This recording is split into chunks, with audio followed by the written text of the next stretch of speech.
Hello friends, welcome to our own channel daily stock. तो आज हम आपको सनटेक रियल्टी पे शेयर एनालिसिस बताने वाले हैं और साथ ही में फंडामेंटल्स के साथ बताएंगे कि आपको इस शेयर में निवेश करना चाहिए या नहीं करना चाहिए। आगे बढ़ने से पहले अगर आपने हमारे चैनल को सब्सक्राइब नहीं किया हो तो आप हमारे चैनल को सब्सक्राइब ज़रूर कर दीजिएगा, साथ ही में हिट द बेल आइकन।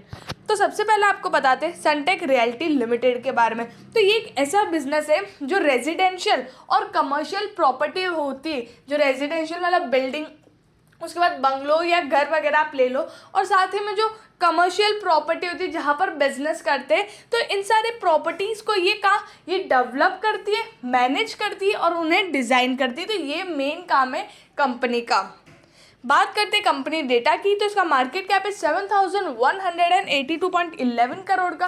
तो ये एक स्मॉल कैप कंपनी है जिसका इंडस्ट्री का पी 36.57 और कंपनी का पी अगर आप देखो तो 145.15 है। मतलब ये आपको इंडस्ट्री के पी से काफ़ी महंगे प्राइस में मिल रही है। बुक प्राइस देखोगे तो वो 2.59 है, मतलब कि इतने टाइम्स में आपको ये शेयर प्राइस मिल रहा है।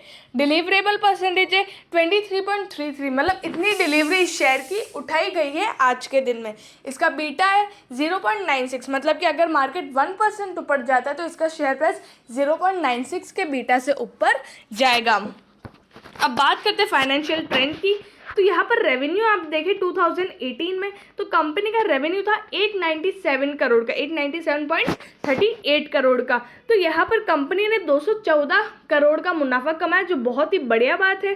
2019 में थोड़ा सा डिक्रीमेंट आया था रेवेन्यू में, इतनी कोई बड़ी बात नहीं है, 891 करोड़ पॉइंट 37, मतलब 891.37 करोड़। तो 2019 में कंपनी ने रेवेन्यू उस टाइम भी अच्छा खासा कमाया और ज़्यादा कमाया, 227 करोड़, 227 करोड़ और 55 लाख। 2020 में कंपनी का रेवेन्यू यहाँ पर डिक्रीज हो गया, 580 करोड़ हो गया, 50.21 करोड़। यहाँ पर कंपनी का रेवेन्यू बहुत ज़्यादा डिक्रीज हुआ और 2020 में कोरोना आया था, 2019 में नहीं आया था। तो यहाँ पर जो एक है कि कोरोना की वजह से जो मार्केट है, मतलब जो जो बिल्डिंग का जो रियल्टी मार्केट है, ठीक है, वो मार्केट नीचे आ गया है, सारा ही आया था तो ये इसको बहुत टाइम लगा उठने में भी, तो उस वजह से नहीं आया है। इसके प्रोजेक्ट्स का मतलब इसके प्रोजेक्ट्स कम हो गए थे, उस वजह से यहाँ पर रेवेन्यू डिक्रीज हुआ, जहाँ पर प्रॉफिटेबिलिटी 74 करोड़ की आ गई है। 2021 में कंपनी फिर से रिकवर कर रही है, उस टाइम कोरोना भी था, और रिकवर करके कंपनी ने 631.18 करोड़ का रेवेन्यू जनरेट किया और 41.93 करोड़ कंपनी ने कमाए हैं। तो ये कंपनी का फाइनेंशियल ट्रेंड है। अब बात करते हैं शेयर होल्डिंग पैटर्न की। तो यहाँ पर प्रमोटर के पास है 67.15% का स्टेक, फॉरेन इन्वेस्टर्स के पास 21.28% का स्टेक, डोमेस्टिक इन्वेस्टर्स के पास 4% का स्टेक और पब्लिक के पास है 7.57% का स्टेक। तो यहाँ पर जो फॉरेन इन्वेस्टर्स है उन्होंने अपना स्टेक डिक्रीज़ किया और वो हर क्वार्टर में थोड़ा थोड़ा डिक्रीज़ कर रही है, प्रॉफिट बुक कर रही है, और उसी के साथ जो पब्लिक है वो अपना स्टेक थोड़ा थोड़ा बढ़ा रही है।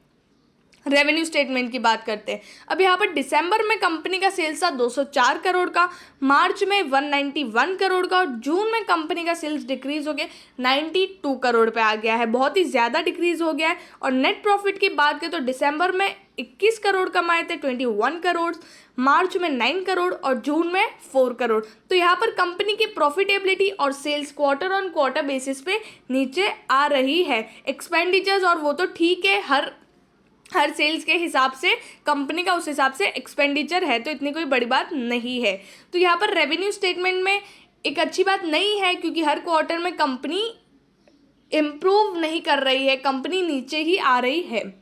रिटर्न रेशोज़ की बात करेंगे तो वो नीचे ही आएंगे, क्योंकि जैसे कि 2019 में कंपनी का जो प्रॉफिट और रेवेन्यू इतना शानदार था, उस टाइम कंपनी ने 8.03% का आरओई दिया, रिटर्न ऑन इक्विटी। कंपनी के इक्विटी पे कंपनी ने कैसा वर्क किया है, उस पर कैसा रिटर्न दिया है, तो 8.03%। लेकिन मार्च 2021 में कंपनी का प्रॉफिट और रेवेन्यू दोनों डिक्रीज हुआ है, 1.51% का आरओई दिया है। ROCE की बात करें तो 13.41% से 4.46% पे आ गया है और रिटर्न ऑन एसेट्स 5.80 से 1.03% पे आ गया है। तो कंपनी के रिटर्न रेशोज नीचे ही गिर रहे हैं।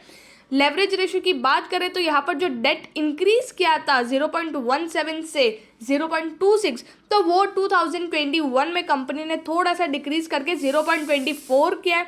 और इंटरेस्ट कवरेज रेशो की बात करें तो वो हर साल गिर रहा है, जो एक अच्छी बात नहीं है। मतलब जो इंटरेस्ट पे करने की कैपेबिलिटी है वो कंपनी की बिगड़ रही है, अच्छी नहीं है कंपनी की, इसलिए इंटरेस्ट कवरेज रेशो गिर रहा है। तो यहाँ पर कंपनी के लेवरेज रेशोज भी अच्छे नहीं है। तो फंडामेंटली कंपनी इतनी स्ट्रांग नहीं लग रही है। मार्केट प्राइस की बात करें तो 5 ईयर हाई है 533.35% और करंटली ये 490.60 रुपीज़ पे है। आज ये 5.62% ऊपर था, हालांकि आज पूरा मार्केट ऊपर था और 26.10 रुपीज़ आज ये ऊपर था। अब बात करते हैं इसके पिछले कुछ वीक के बारे में। तो यहाँ पर मंथली अगर आप देखो तो इसने 23 से 25% का रिटर्न दिया है और पिछले हफ्ते भी इसने 5% का रिटर्न दिया है। यहाँ पर जो शेयर है वो 350 से भागा है, जो यहाँ तक 490 हो गया जिसकी रेट कुछ एक मंथ के अंदर। और 5 ईयर हाई अगर आप देखो तो 533.35 रुपीज़ है।